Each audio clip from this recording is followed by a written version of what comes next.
আসসালামু আলাইকুম। আজকের এই ভিডিওতে আমি স্পেসিফিক রিলিফ অ্যাক্ট 1877 এর সেকশন 12 নিয়ে ডিসকাস করব। এই অ্যাক্টের চ্যাপ্টার 2 এ doctrine of specific performance of contract নিয়ে ডিসকাস করা হয়েছে এবং সেকশন 12 এ কোন কোন ক্ষেত্রে কোর্ট স্পেসিফিক পারফরমেন্স অফ কন্ট্রাক্টের জন্য বলতে পারে এই বিষয়গুলো তুলে ধরা হয়েছে। At first we see what is the doctrine of specific performance of contract. Okay, we know that contract is an agreement between two parties, আর এই এগ্রিমেন্ট এই কন্ট্রাক্ট যদি ব্রিচ হয় তাহলে অ্যাগ্রিড পার্টি দুই ধরনের রেমেডি অ্যাভেলেবল। ফার্স্ট অন, সে এই contract word two odd পারফরমেন্সের জন্য ক্লেম করতে পারে। সেকেন্ড অন, সে এই কন্ট্রাক্ট ব্রিচ হওয়ার কারণে কম্পেনসেশন ক্লেম করতে পারে।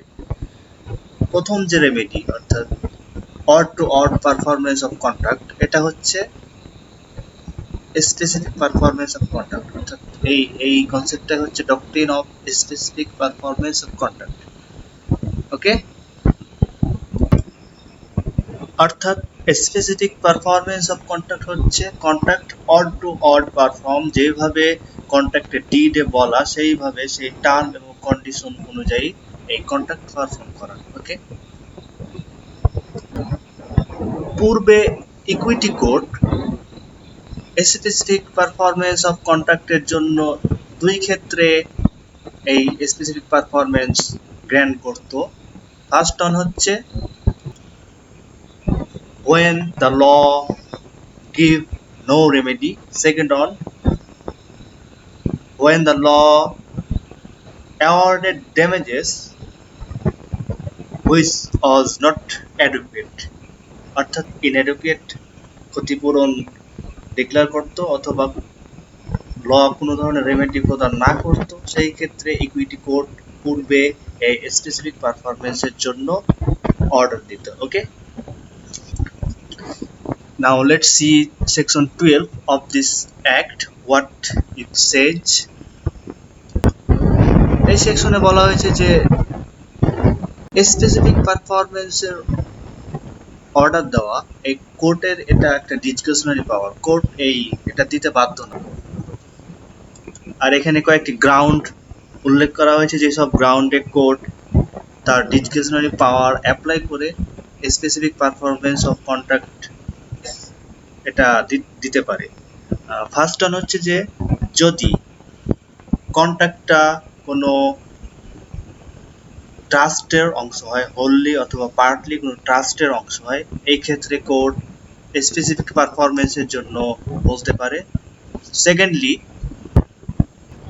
যদি পরিস্থিতি এমন হয় যে কন্ট্রাক্ট নট পারফরমেন্সের কারণে যে ড্যামেজ, যে ক্ষতি হয়, এটা যদি অ্যাসার্টেন করার জন্য, এটা নির্ণয় করার জন্য যদি কোনো স্ট্যান্ডার্ড অ্যাভেলেবল না থাকে, এই ক্ষেত্রে কোর্ট স্পেসিফিক পারফরমেন্স অফ কন্ট্রাক্টের জন্য বলতে পারে। ওকে,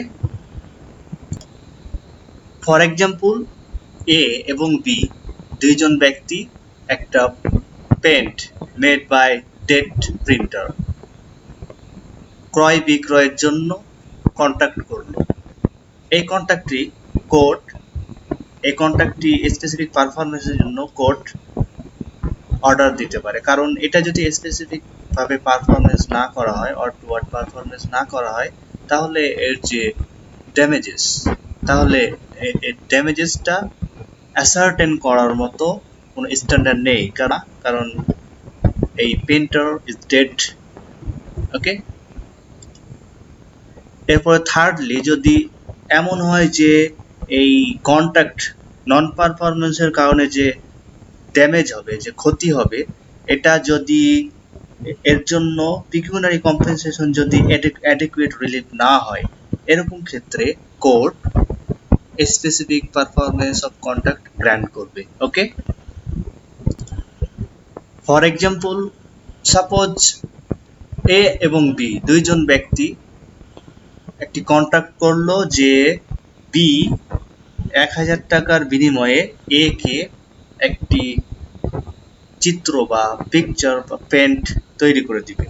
ওকে, এখন এই কোড এই এই কন্ট্রাক্টটা স্পেসিফিক ভাবে পারফরমেন্সের জন্য বলতে পারে, কারণ এই এর জন্য যে এটা যদি পারফরমেন্স না করা হয় তাহলে যে ক্ষতি হবে এটা আর্থিকভাবে পূরণ করলে অ্যাডভোকেট হবে না। এই চিত্র রিকোয়ারমেন্ট টাকা দিয়ে পূরণ হয় না। ওকে, এরপর যদি এমন হয় যে নন পারফরমেন্স অফ কন্ট্রাক্টের কারণে যে ক্ষতি, এটা এটার পিকিউনারি কম্পেনসেশন অ্যাভেলেবল না, অর্থাৎ এর কারণে যে ক্ষতি হবে এটার জন্য টাকা দিয়ে এর ক্ষতিপূরণ দেওয়া সম্ভব না, এরকম ক্ষেত্রে court specific performance of contract grant করবে। ওকে,